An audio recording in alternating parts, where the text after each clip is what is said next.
12장 1절 그 위에 보면요, 12장 1절부터 시작해서 8절까지의 제목을 뭐라고 잡아놨어요? 예수의 발에 향유를 부었다, 이렇게 큰 글씨로 써놨습니다. 마리아라고 하는 여인이 나드 향유를 예수님에게 드렸어요. 나드 향유라고 하는 것은 히말라야나 인도 산지에서 자생하는 다년생 식물의 뿌리와 줄기에서 추출한 아주 비싼 그런 향유입니다. 마리아가 예수님에게 부었던 이 향유의 값이 5절 말씀해 보니까 얼마가 된대요? 어느 정도 된대요? 300데나리온이래요. 300데나리온. 1데나리온은 노동자 한 사람의 하루 품삯이에요. 이때 당시에 계산하기 쉽게 10만 원이라고 오늘 계산한다면 이 데나리온의 값을요 10만 원, 하루 노동자 품삯을 10만 원이라고 정 잡고요. 300데나리온, 그럼 얼마예요? 한 3천만 원 정도 돼요. 뭐가 3천만 원이라고요? 향유가. 향수예요, 향수. 여러분, 귀한 향수가 있잖아요. 여자분들이 좋아하는 향수가 뭐가 있나요? 나 비싸다는 건 하나 알아요. 샤넬 넘버 5. 모르겠어요. 그거 얼마인지 모르겠어요. 이름만 알아. 그거 옛날 얘기예요. 그거는. 요즘에는 더 좋은 거 많겠죠. 그런데 향유가 3천만 원이야. 시계도 그죠? 시계도 무지 비싼 시계들이 있어요. 시계가 1,000만 원짜리가 있대. 또 그 애구머니 1,000만 원은 무슨 비싼 것도 아니네. 1억짜리도 있어요. 그거보다 더 비싼 것도 있대요. 그런데 화장품이 향유가 3천만 원이다. 이거 어마어마한 거예요.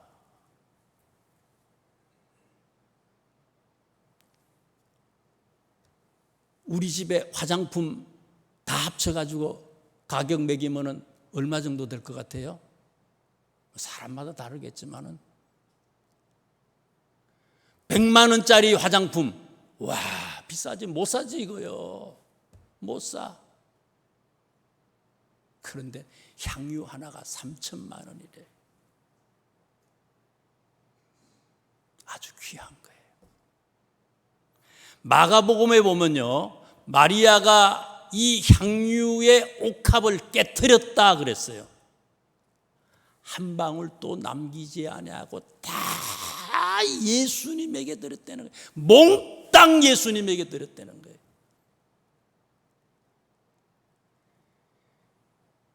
향유 3천만 원이라고 하는 거는요, 돈으로 따져서 3천만 원 몇 억 이상 되는 엄청나게 여자에게 있어서, 이 여인에게 있어서는 아주 귀하고 소중한 보물이에요. 그걸 다 드렸어요. 그런데 오늘 본문 말씀을 자세히 묵상하시다 보면요, 이런 마리아와 반대되는 생각을 가지고 있는 사람이 있잖아요. 그 사람이 누구라고 얘기를 해요? 가룟 유다. 5절 말씀에 보니까요, 이 향유를 어찌하여 300데나리온에 팔아 가난한 자들에게 주지 아니하였느냐. 낭비라는 거예요. 낭비. 왜 낭비했냐 이거예요. 이거 팔아가지고 구제 사업을 하면은 요긴하게 사용할 수 있는데 왜 그런 걸 안 하고 예수님 발에다 왜 부었냐 이거. 없어질 걸.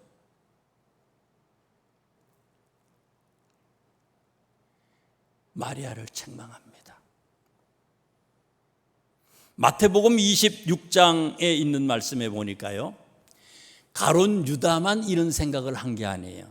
마태복음에도 이 얘기가 나오는데요, 거기 보면 제자들이 보고 분개했다 그랬어요. 가룟 유다만 그런 게 아니고 누구도요? 제자들도 마리아의 이 행위에 대해서 분개했다. 자기들이 왜 분개해요?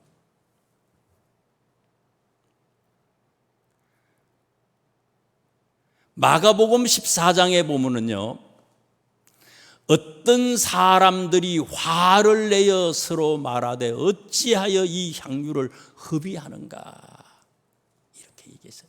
어떤 사람들이, 여기서 말하는 어떤 사람들, 복수를 얘기하잖아요. 가룟 유다뿐만이 아니에요. 제자들, 많은 제자들도 가룟 유다와 똑같은 생각을 했다는 거예요.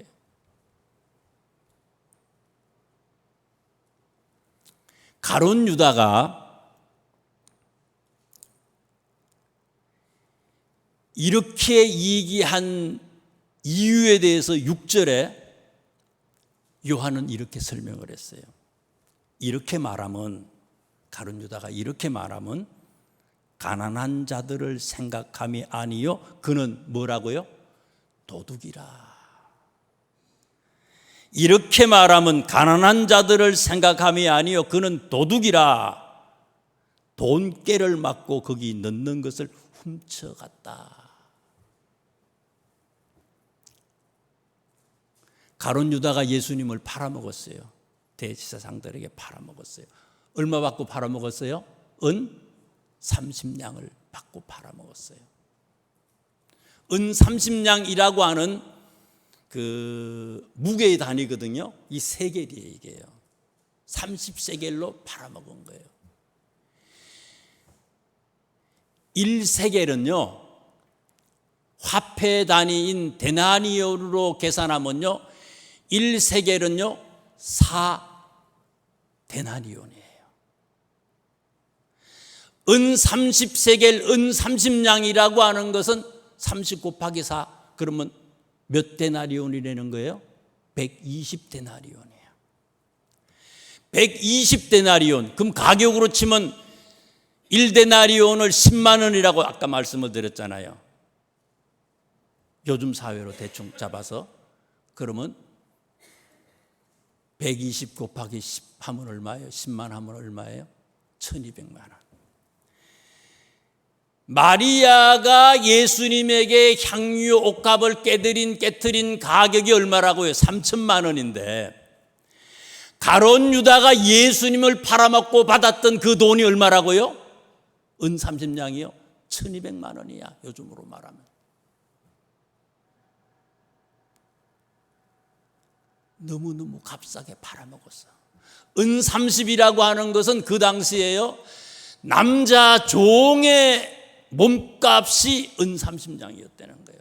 이거 받고 팔아먹은 거예요. 선생님을 팔아먹는데, 예수님을 팔아먹는데 은 30을, 마리아는 300데나리온에 해당하는 이 옥합을 깨트리는데 예수의 제자라는 사람이 은 30에 예수님을 팔아먹었어요.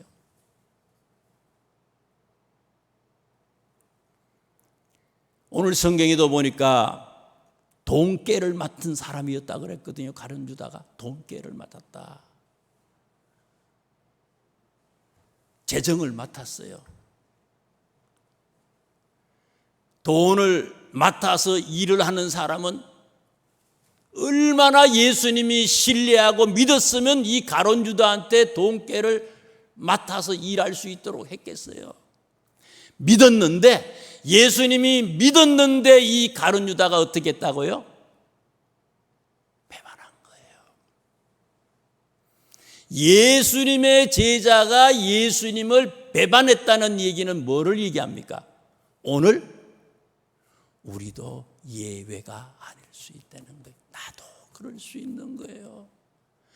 제자가 이 정도인데 오늘 우리는 어떠느냐?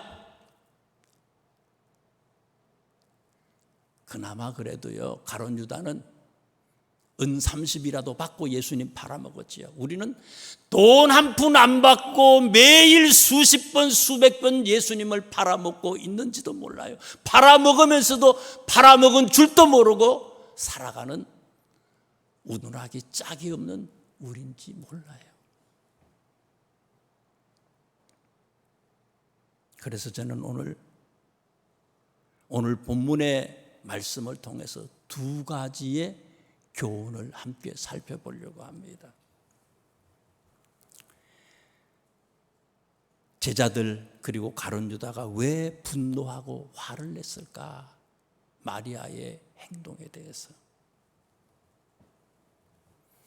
7절과 8절에 있는 말씀을 한번 다시 보세요. 예수께서 이르시되 그를 가만히 두어, 그는 누구예요? 마리아를 얘기하는 겁니다. 예수께서 이르시되 그를 가만히 두어 나의 장례할 날을 위하여 그것을 간직하게 하라.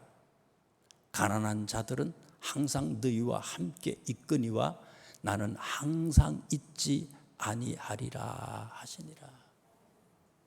무슨 말입니까? 무슨 말씀이에요? 때가 있다는 거예요. 돈 또요, 쓸 때가 있어요. 아끼고 저축할 때도 있지만요, 쓸 때가 있어야 되는데 안 쓰면 그게 왜 돈이 필요해요?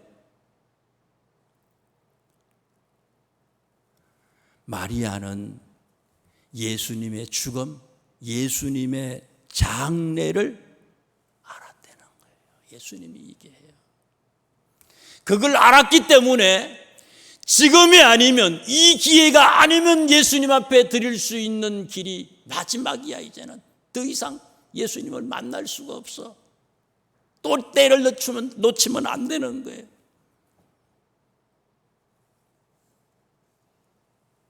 제자들 가룟 유다가 분노하고 화를 냈던 것은 그들은 때를 바로 분별하지 못했던 거예요.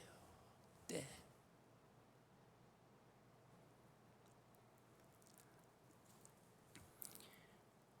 마가복음과 마태복음, 누가복음, 공간복음서들에 보면요,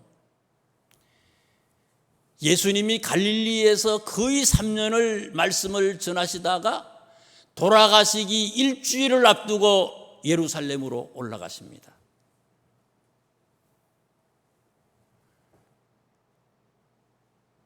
예루살렘에 입성하시면서 그 전부터 계속해서 갈릴리에서 예루살렘 도상에서 무슨 얘기를 하셨어요? 내가 십자가에 달려서 죽을 거다 하는 얘기를 계속해서 3번 이상 합니다. 예수님이 죽어야 된다고, 죽는다고, 잡혀서 죽는다는 얘기를 계속 했지만은 제자들은 이걸 귀담아 듣지 않아요. 예수님은 죽는다고 얘기하는데 알지 못해요. 그런데 마리아는 어떻다고요? 향유를 300데나리온에 해당하는 이 향유를 깨트려서 예수님의 장례식을 준비했다는 거예요. 다윗 왕 이후로요, 이스라엘 사람들이 아주 대망하는 그런 구원자를 가리켜서 메시아라고 그랬어요. 히브리 말로 메시아, 그리스 말, 헬라 말로는 그리스도예요. 같은 뜻이에요. 이 메시아 그리스도의 원뜻은 무슨 뜻인가 하면요, 기름 부음을 받은 자라고 하는 뜻입니다. 기름 부음을 받았다. 그래서 구약 성경에 보면 어떤 사람들에게 기름을 붓는가 하면요, 왕한테 붓잖아요. 왕이 되기 전에 대관식 하면서 왕한테 기름을 부어요. 제사장이 되는 사람한테 기름을 부어요. 선지자가 되는 사람한테 기름을 부어서 선지자로 세워요. 메시아, 그리스도, 우리가 간절히 갈망하는 이 메시아는요, 한 사람이지만 이 메시아는요, 왕과 선지자와 제사장과 이 세 가지의 역할을 다 감당하는 사람이 진짜 메시아고 그리스도라고 이 사람들이 간절히 기다리고 있었어요. 마리아는 옥합을 깨뜨렸어요. 예수님의 장례를 준비했다 그랬어요. 사실은 장례가 아니고요,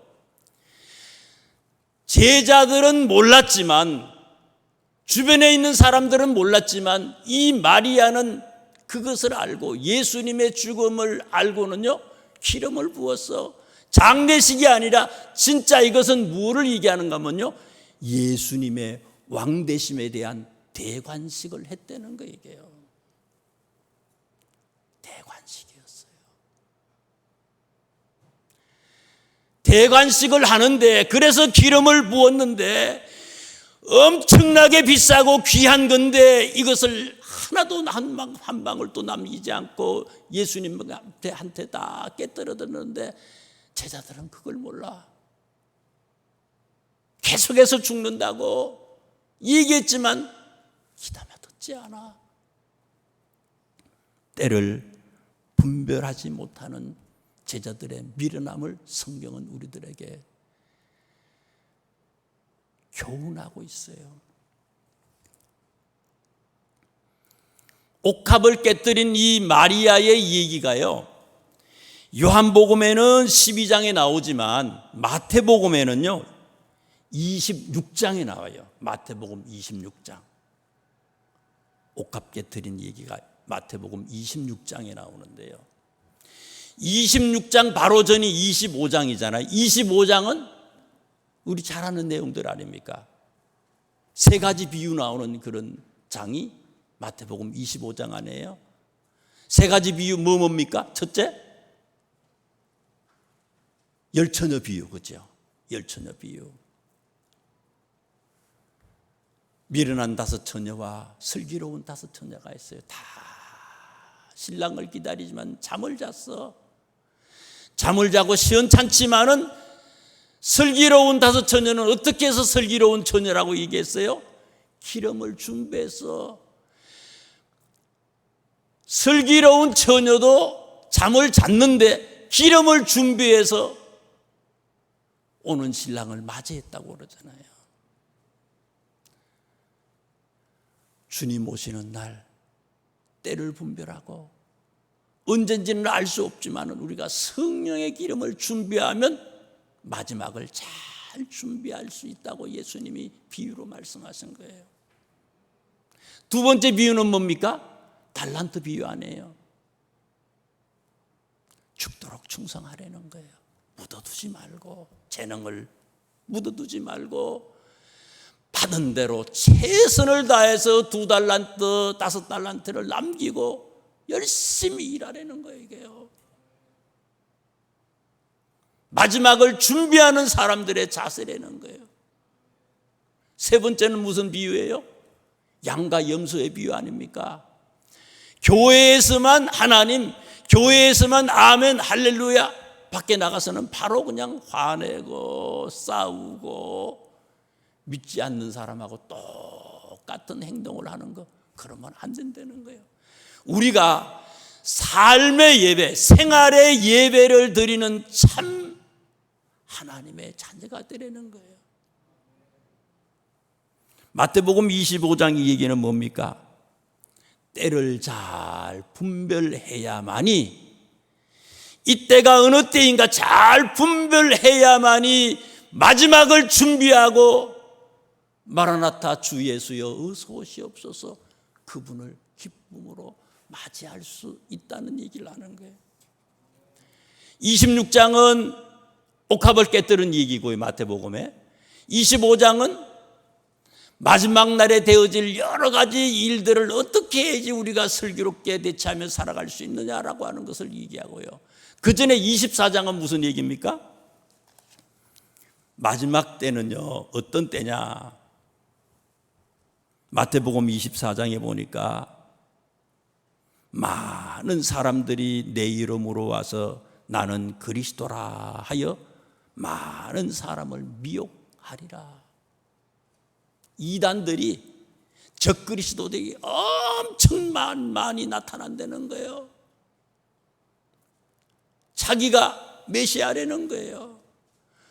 우리나라에도 지금 자기가 메시아라고 하는 엄청나게 많은 사람들이 있어요. 하나님의 교회. 신천지, 통일교, 문선명 죽었는데도 그래. 굉장히 많은 이단들이 엄청 많아. 이런 일, 마지막 날에는 이런 이단들이 많이 나타나고 난리와 난리 소문이 엄청나게 많이 난다는, 이 나라에서 전쟁이 있고 저 나라에서 전쟁이 있고 세계대전이 터지고 계속해서 싸움하고 다투고 대립하고, 민족이 민족을, 나라가 나라를 대적하여 일어나겠고 곳곳에 기근과 지진이 있으리라. 자연 환경이 막 파괴되고 막 난리가 난다는 거예요. 마지막 날에 되면 이런 여러 가지 징조가 있는데, 마태복음 24장에 있는 말씀을 보면요, 36절에 그러나 그날과 그때는 아무도 모른다. 그러면서 42절에 이런 얘기를 해요. 깨어있으라. 어느 날에 너희 주가 임할는지 너희가 알지 못함이라. 깨어있으라. 44절에 마태복음 24장 44절에 보니까 이렇게 얘기해요. 예수님이 이러므로 너희도 준비하고 있으라. 생각하지 않을 때에 인자가 오리라. 인자가 오리라.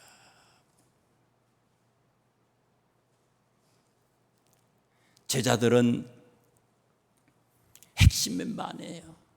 아주 예수님 가까이에서 3년 동안 숙식을 같이 했어요. 방학도 없어. 24시간 계속해서 예수님에게 교육을 받았잖아요.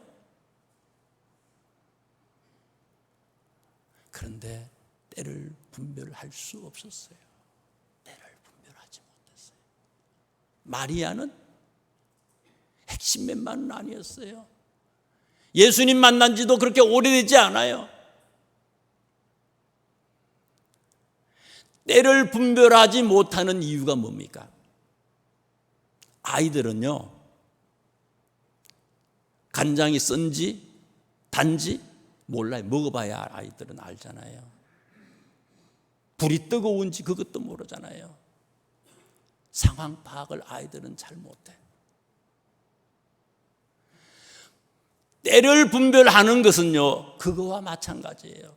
우리의 믿음이 자라고 성장하고 계속해서 달려가야 되는데, 위로 올라가야 되는데, 우리의 믿음이, 우리의 신앙이, 우리의 생활이 자라나지 아니하면요, 성장하지 아니하면 때를 바로 분별할 수가 없는 거예요. 못하는 거예요.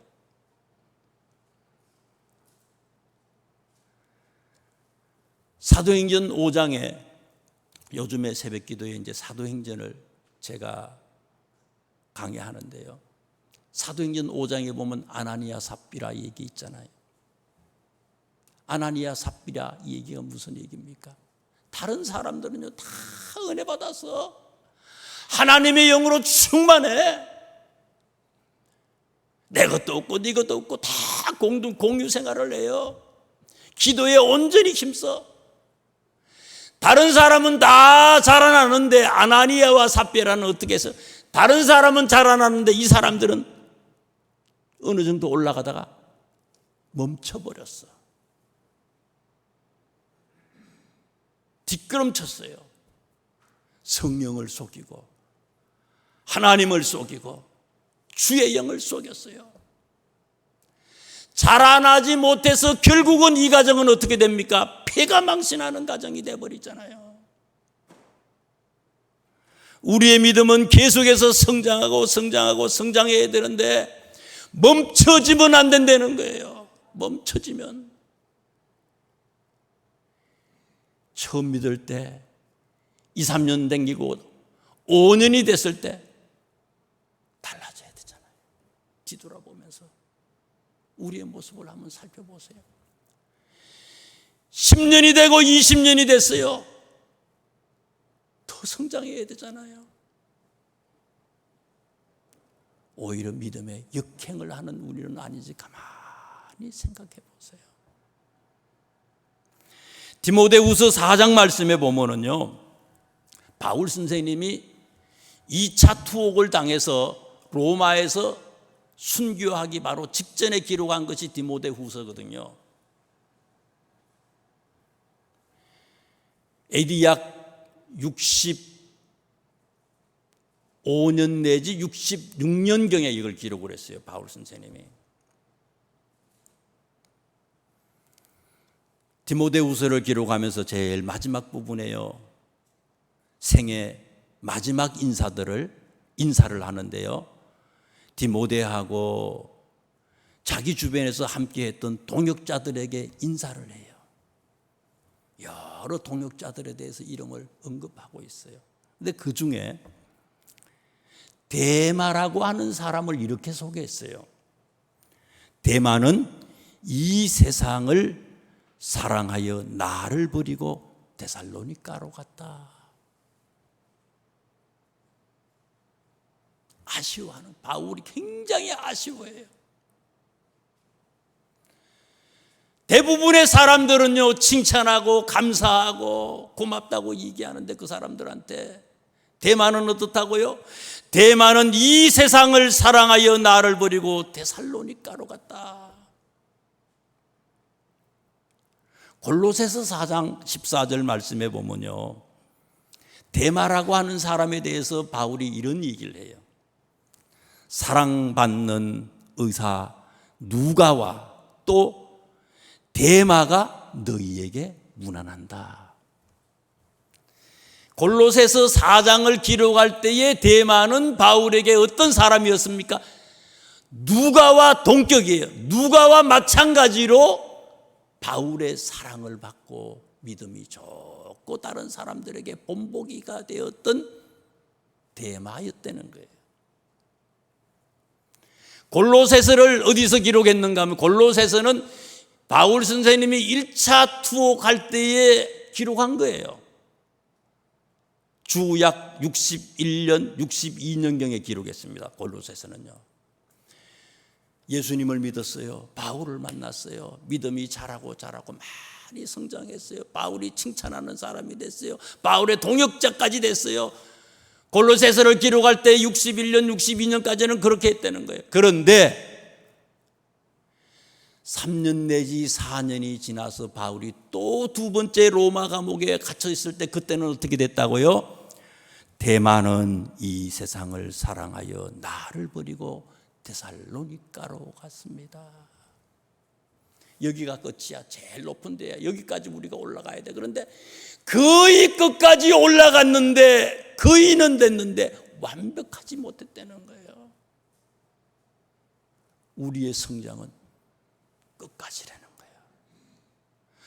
하늘 날아가는 그 마지막 순간까지의 우리의 믿음의 모습이 계속해서 자라나야 되는데, 이것이 자라나지 아니하면 때를 분별할 수 없게 되고, 때를 분별하지 못하면 어떻다고요? 아나니아나 삽비라처럼 되든지 가론주다처럼 되든지 이렇게 어리석은 우둔한 사람이 된다는 거예요. 두 번째 우리에게 주시는 교훈입니다. 그러면 마리아는 어떻게 해서 믿음이 자라고 때를 분별하는 사람이 됐을까?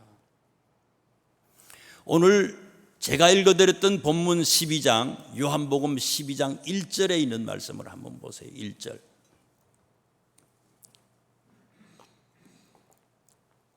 다 같이 한 목소리로 1절을 합독을 하도록 하겠습니다. 1절 시작.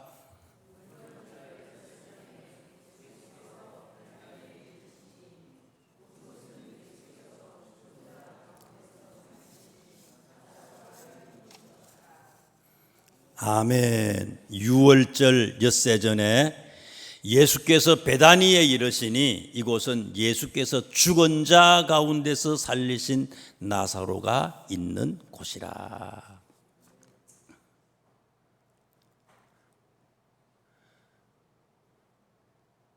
나사로가 어떤 사람이에요? 죽었다가 살아난 사람이라고 그랬어요. 나사로는 죽었다가 살아났어요. 39절 11장 그 앞에 있는 11장 39절을 이렇게 보세요. 예수께서 이르시되 돌을 옮겨 놓으라 하시니 그 죽은 자의 누이 마르다가 이르되 주여 죽은 지가 나흘이 되었음에 벌써 냄새가 나나이다.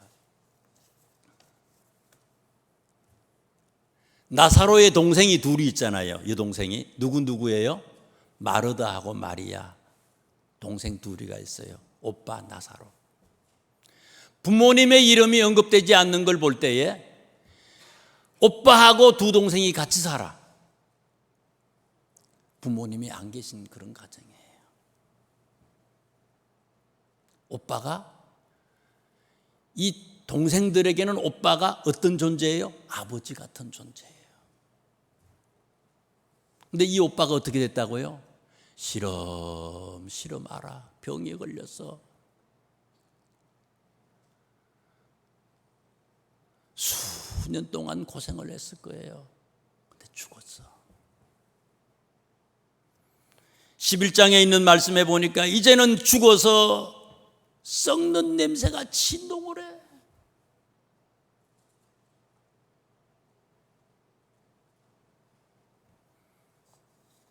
마리아라고 하는 사람은요, 오빠의 병든 거, 오빠의 죽음, 가정의 우한, 가정의 어려움, 이것 때문에 예수님을 만나게 돼요. 옛날에는 예수님을 몰랐는데 오빠의 질병을 통해서 예수님을 만났어요. 고통을 통해서 특별히 엄청난 경험을 하잖아요. 죽었는데 예수님이 이 오빠를 살려주잖아요.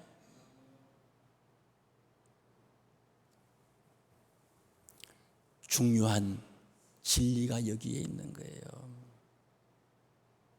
고난이 크면 클수록 하나님의 은혜가 더 깊고 더 크고 더 놀라운 은혜가 기다리고 있다는 사실이에요. 고난이 있고 고통이 있고 역경이 있는 자는 하나님을 만나는 아주 절호의 찬스를 잡을 수 있다는 거예요. 로마서 5장 3절에서 4절 말씀을 통해서 바울 선생님은 우리에게 말씀하셨어요. 우리가 환난 중에도 뭐 한다고요? 즐거워하나니. 이는 환난은 인내를, 인내는 연단을, 연단은 소망을 이루게 된다. 환난이 뭐라고요? 소망을 이루는 통로라는 거예요. 환난이 나쁜 것만 아니에요. 여름에 태풍도 불어줘야 되는 거거든요. 태풍이 안 불면 지구가 더 문제가 생기는 거예요.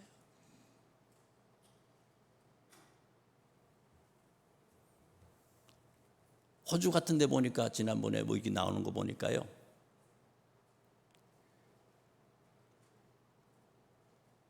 우기에 헬리콥터에서요 불덩어리를 떨어뜨리더라고요. 이런 여름에 거기 우기 때 숲에다가 불을 떨어뜨려 가지고 어느 정도 숲을 태워놔야지 나중에 불이 났을 때에 더 이상 안 타들어간다는 거예요. 보호가 된다는 거예요. 그러더라고요. 보니까 환난이 환난만이 아니에요. 베드로전서 4장에 보니까요, 베드로 사도는 이렇게 얘기했어요. 너희가 그리스도의 이름으로 치욕을 당하면 복이 있는 자로다. 큰 고난은 큰 축복이라는 거예요. 여러분, 창세기에 있는 말씀을 한번 살펴보세요. 창세기 12장을 한번 보세요. 이제 이것만 말씀을 드리고 마치겠는데요. 12장을 다 찾아보세요. 창세기 12장.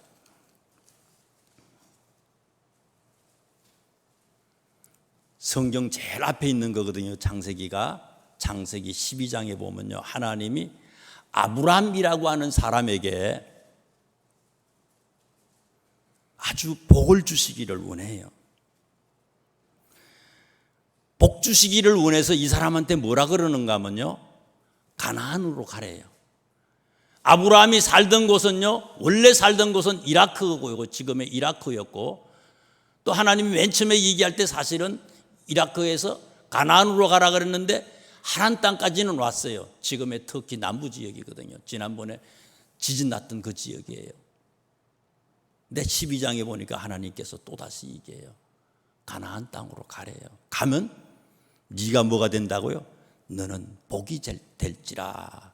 내가 2절에 보니까 1절부터 읽어드릴게요. 여호와께서 아브라함에게 이르시되 너는 너의 고향과 친척과 아버지의 집을 떠나 내가 내게 보여줄 땅으로 가라. 내가 너로 큰 민족을 이루고 내게 복을 주어 내 이름을 창대하게 하리니 너는 복이 될지라. 복 자체가 된다는 거예요. 아브라함이 너를 축복하는 자에게는 내가 복을 내리고 너를 저주하는 자에게는 내가 저주하리니 땅의 모든 족속이 너로 말미암아 복을 얻을 것이라. 어마어마한 복을 하나님이 아브라함에게 약속하시고 가나안 땅에 가면 이런 축복을 준다고 얘기했어요. 그런데 막상 이 가나안 땅에 와봤더니 뭐가 기다리고 있어요? 10절 보세요. 12장 10절. 창세기 12장 10절이에요. 그 땅에 기근이 들었으므로, 복이 아니야, 기근이 있어요. 그 땅에 기근이 들었으므로 아브라함이 애굽에 거류하려고 그리로 내려갔으니 이는 그 땅에 기근이 보통 기근이 아니라는 거예요. 심하였다. 기근이 심했다. 복 받을 줄 알고 가나안에 갔는데 가나안에서 기다리고 있는 것은 복이 아니라 기근이에요. 아주 심한 기근이 기다리고 있었다는 거예요. 그래서 이걸 피해서 애굽으로 갔어요. 이집트로 갔어요. 이집트에서 무슨 일이 있었습니까? 이집트의 왕한테 아내를 뺏길 뻔했잖아요. 가정이 다 파괴될 뻔했어요. 어려움, 기근 때문에 어려웠는데 가정이 파괴될 뻔했어요. 부인까지 빼앗길 뻔했어요. 이런 고통을 통해서 하나님의 음성을 다시 들어요. 아브라함이 듣고는 13장 1절에 있는 말씀 보세요. 13장 1절에 1절 2절을 읽어드릴게요. 아브라함이 애굽에서 그와 그의 아내와 모든 소유와 롯과 함께 네게부로 올라가니, 네게부는 지금의 이스라엘 남부 지역이에요. 힘들고 어려운 가운데 그 속에서 왜 이런 환난과 고통이 오느냐? 하나님의 소리에 귀를 기울였어요. 편안할 때는 몰랐는데 고통을 통해서 하나님을 더 똑똑히 알게 됐어요. 욥이 그러잖아요. 내가 옛날에는 편안할 때는 귀로 하나님을 만났는데 이제는 눈으로 하나님을 보게 됐습니다. 고난을 통해서.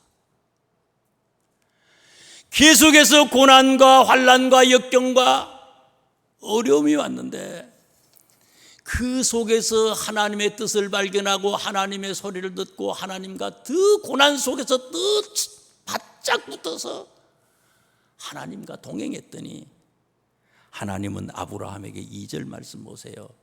가축과 은과 금이 풍부하였더라. 고난이 어려움만이 아니라는 거예요. 고통 때문에 아브라함은 복을 받았다는 거예요. 마리아도 마찬가지라는 거예요. 가정의 어려움을 통해서 하나님을 만난 거예요.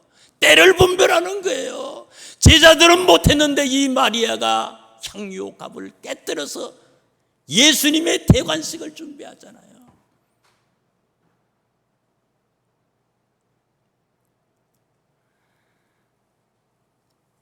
몇 년간 코로나로 세계 경제가 곤두박질 쳤어요. 거기다가 우크라이나 전쟁까지 일어났잖아요. 사업하시는 분들 잘 된다고 얘기하는 사람이 별로 없는 것 같아. 다 어려워. 삼성전자도 공두박질 안 되니까. 그런데 오늘 성경에 축복은 어떨 때 축복이 온다고 얘기를 했어요? 고난과 역경을 통해서 하나님은 우리에게 축복을 주시는 거예요. 지금의 고난을, 지금의 역경을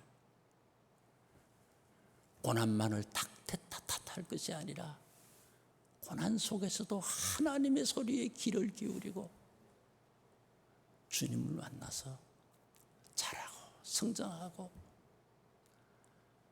이 고난을 축복의 기회로 삼는 우리 모두가 되시기를 주님의 이름으로 축원합니다. 기도하겠습니다.